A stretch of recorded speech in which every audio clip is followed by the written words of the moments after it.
Rome had over 70 emperors. Some ruled for decades. Others were murdered before breakfast. One named his horse a senator.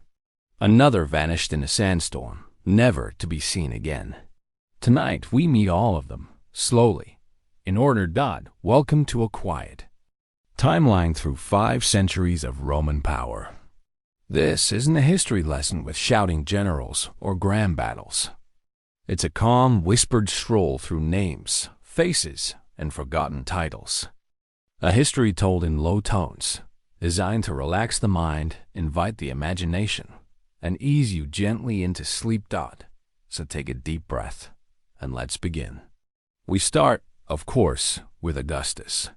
His real name was Octavian, but he became known as Augustus, the first Roman emperor. He took power not with fire, but with cleverness and patience. He promised peace and delivered it, for a time. His rule lasted more than 40 years, and when he died, many believed he had become a god. Next came Tiberius, Augustus's stepson, a reluctant ruler, distant and somber. He left Rome and ruled from a cliffside villa on the island of Capri. He distrusted the Senate, and the Senate distrusted him. His rule was marked by silence and suspicion. He died alone. Then came Caligula, real name Gaius. The soldiers had given him the nickname Little Boots when he was a boy. He became emperor at just 25 and ruled with chaotic brilliance, or madness, depending on who tells the story. He was eccentric. He gave orders to the ocean. He named his horse to public office. Eventually, the chaos caught up to him. He was assassinated in a hallway by his own guards. Claudius followed, unexpectedly, a quiet man with a stammer and a limp. The palace guards found him hiding behind a curtain after Caligula's death and made him emperor. He turned out to be a capable ruler. He reformed the empire and added Britain to Rome's holdings. But like many emperors, his fate turned inside the palace. It's believed his wife poisoned him. Then came Nero, remembered as a performer more than a politician. He fancied himself an artist, a poet, a singer. When Rome burned, stories say he played music. Whether true or not, the city never forgave him. Paranoid and extravagant, Nero's rule collapsed in rebellion. He took his own life, uttering the words, "What an artist dies in me." After Nero, Rome plunged into chaos. The year of the 4 emperors.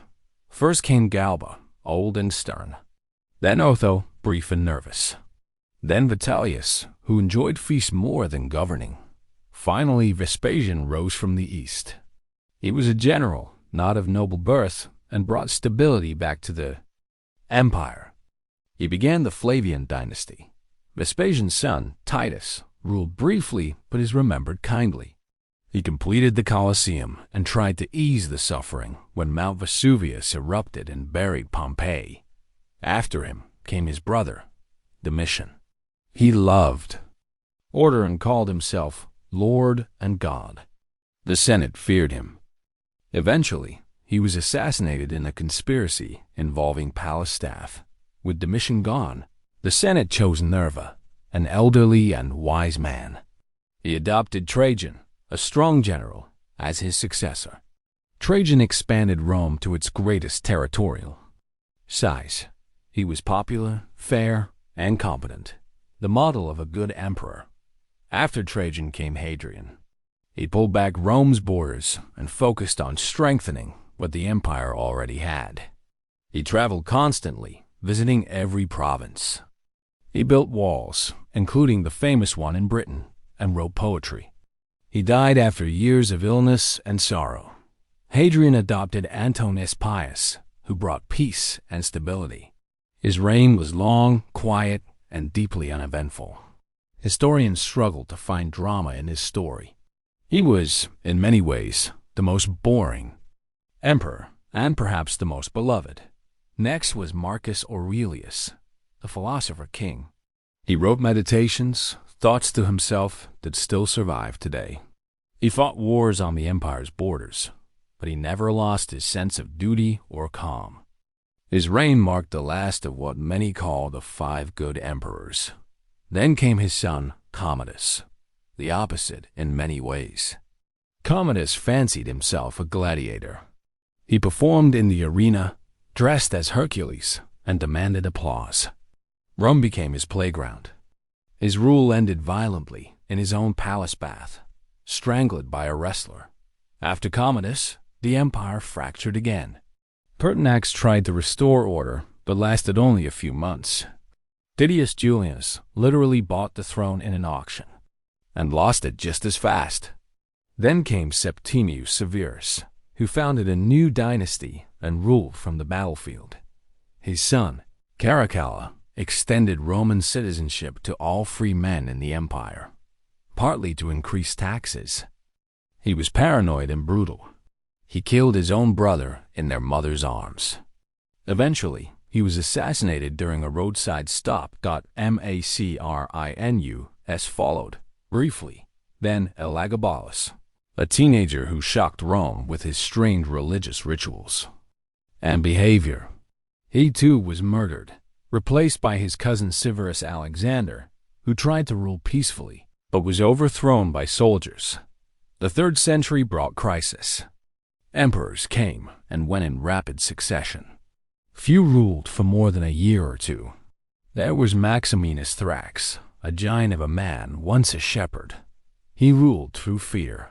Then Gordian I, who ruled together and died within days. Then Pupienus and Balbinus, also murdered. The list goes on.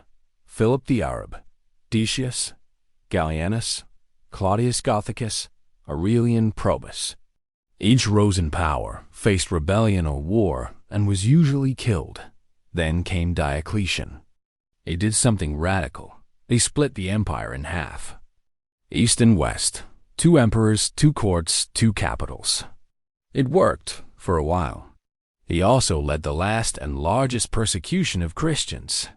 When he retired, a rare thing for an emperor, he retired fully and grew cabbages in peace. After him, Constantine rose, the first Christian emperor.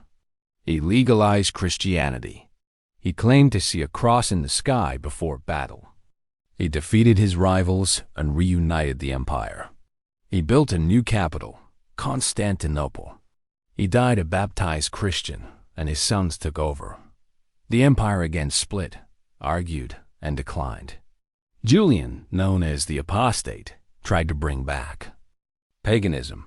Valens died in battle against the Goths. The West weakened. The East survived longer. Emperors like Theodosius, Arcadius, and Honorius tried to keep Rome afloat. Eventually, the West crumbled. Barbarians entered Roman lands. One final emperor remained, Romulus Augustulus. A boy, just a teenager, no power, no army. In 476 AD, he was quietly deposed by a warlord named Odoacer. No dramatic end, just a signature. And silence. That was the last emperor of the West. The Eastern Roman Empire, the Byzantines, would go on for nearly 1,000 years more. But the Rome of Augustus was no more. And now, as we near the end of this long, quiet list, perhaps your eyes have grown heavy. Perhaps you've drifted somewhere between Hadrian's walls and Nero's stage.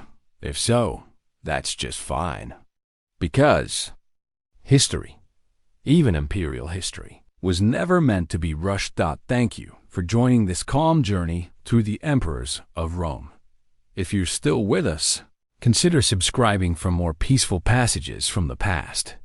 And if you've already fallen asleep, well, that's the greatest victory we could hope for.